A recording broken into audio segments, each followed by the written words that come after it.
এই মুহূৰ্তত আত্মসহায়ক গোটৰ মহিলাসকললৈ দিবলৈ ওলাইছো ডাঙৰ খবৰ।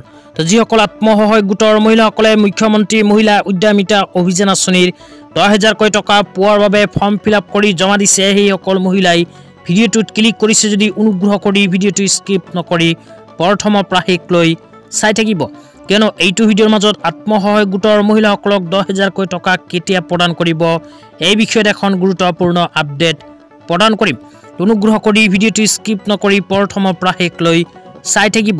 লগতে মোৰ চেনেলত নতুন হলে প্লিজ চেনেলটো সাবস্ক্ৰাইব কৰি মোৰ লগত থাকিব আৰু ভিডিঅ'টো ভাল লাগিলে অনুগ্ৰহ কৰি শ্বেয়াৰ কৰি দিব।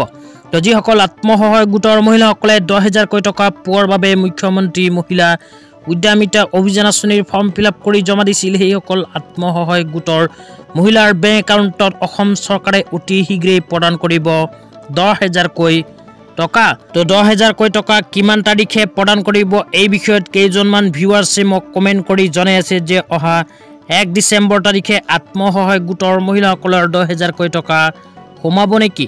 তো সেই ভিউৱাৰ্ছসকলৰ উদ্দেশ্যে কৈ আছোঁ যে অসম চৰকাৰে এতিয়ালৈকে কোনো নিৰ্দিষ্ট ডেট প্ৰকাশ কৰা নাই।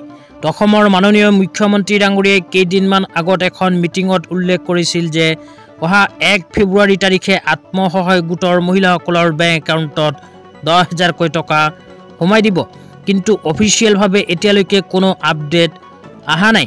তো যেতিয়াই কোনো অফিচিয়েল আপডেট আহিব তেতিয়াই কিন্তু আপোনালোকক লগে লগে নতুনকৈ ভিডিঅ' বনাই জনাই দিম। তো অহা 1 ডিচেম্বৰ তাৰিখে আত্মসহায়ক গোটৰ মহিলাসকলে কিন্তু 10,000 টকা লাভ নকৰে।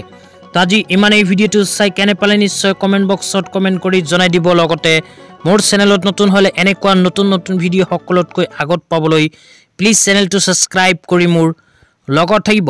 লগতে ইয়াৰ নেক্সটত আপোনালোকে কেনেকুৱা ধৰণৰ ভিডিঅ' চাব বিচাৰে সেয়াও এইটো ভিডিঅ'ৰ কমেণ্ট বক্সত কমেণ্ট কৰি জনাই দিব।